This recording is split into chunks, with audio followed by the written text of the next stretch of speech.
The PVF championship game took place today, and to be quite honest, I was kind of bored throughout the entire game. After the first set, I kind of lost interest because Orlando early on, they displayed that they clearly outmatched this team. Even though they split the season series, Orlando, they came into this as 3 seed, and Indy was the 4 seed, but Indy was the only playoff team under 500. And I think Orlando, they just came out, they were a lot better. In the first set alone, Orlando had 14 kills. They had a 27.8 hit efficiency, only had one attack error. And compared to the Indy Ignite, who had 10 kills, which is 4 less, they had a 5.6 hit efficiency, which is terrible, a lot worse than 27.8. They did have 3 blocks, but they also had 8 attack errors. So just got off to a slow start. They ended up losing that first set 25-21. But it's not really like they had a chance in that set to begin with how bad they came out in Orlando. They had multiple 4-0 runs, 5-0 runs in that set. Then you get to set 2, where once again, Indy, they started off slow, had a slow start to the second set. Orlando had another 5-0 run that was sparked to reach 20 points near the end of that, and they ended up winning this one 25-19. So it's been close, but it hasn't at the same time, because these slow starts are what hurt Indy in this game. They got out to some slow starts, they weren't really capitalizing, and there's some other stats I'm going to talk about that also hurt Indy in this game and why they weren't able to win. And then, yeah, so then you go into the third set. This is a must-win now. And, well, actually, in the second set, before I talk about the third set, in the second set, Brittany Abercrombie, who won the MVP this season, congratulations to her, well-deserved. Through the first 2 sets, she had 15 kills, had 38 total attacks, a 34.2 hit efficiency, 5 digs, and 2 blocks. She did finish with more than that towards the end, which I'll get into her stats at the end. But through the first 2 sets, she was already on fire, leading this team to 2 set wins. Then get to the third set, and then he was finally able to flip the script. They ended up winning 25-19. So the same score as the second set, but this time it was in Indy's favor to make it a 1-2 game.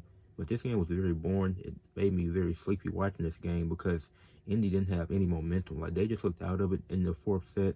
Orlando, they were dominating early, just looking like the superior team, and they would end up winning the fourth set.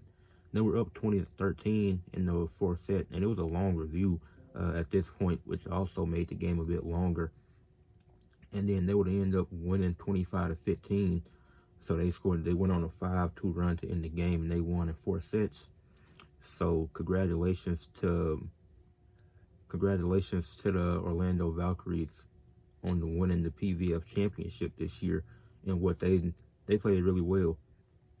Now, to get into the Indy Ignite and some of their stats, kind of disappointed, and because especially with how well they played in that game, upsetting the Omaha Supernovas, weren't able to capitalize off of that. Nina Kagic, who had that great game against Omaha, she only had 6 digs and 1 assist and had a 16.7 hit efficiency. I didn't have a great game. Even Lydia Martin, who I feel like was the best player on Indy, she didn't even have a good game either. She had 12 points, she had 2 aces, 6 blocks, and 8 kills, but she also had 4 errors in the game. So even though the stats on paper looked decent, she still didn't play well. And then their best player, Sydney Healy, she had 11 digs and 37 assists, but she only contributed to 1 point for the team, and she had a 25 hit efficiency.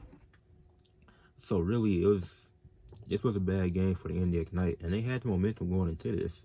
Even though they just won the win out of their last few games, that game against Omaha, there was some huge momentum for them beating the number 1 ranked team. But Orlando, who finished at the 3 seed, and they finished a few games better than Indy did. Orlando, they showed why they showed that they were the much better team and why. And this was the ultimate rubber match as they tied in the season series 2-2. So this last game was determined who would win $1 million. And Brittany Abercrombie, the MVP from this season, played in all 4 sets, finished with 31 points, 16. She had 62 total attacks, had 28 kills, had 8 digs, had 4 blocks, and a 40.3 efficiency. So great game from her,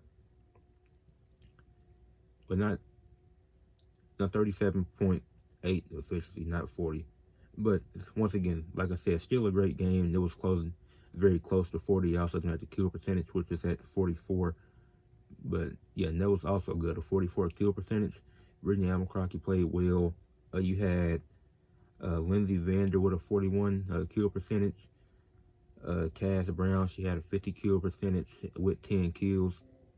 So that's very impressive stuff. Like this team, they were able to get the blocks, they were able to get the kills, and they were able to win this game. They had 45 team assists, 53 team digs, 15 team blocks.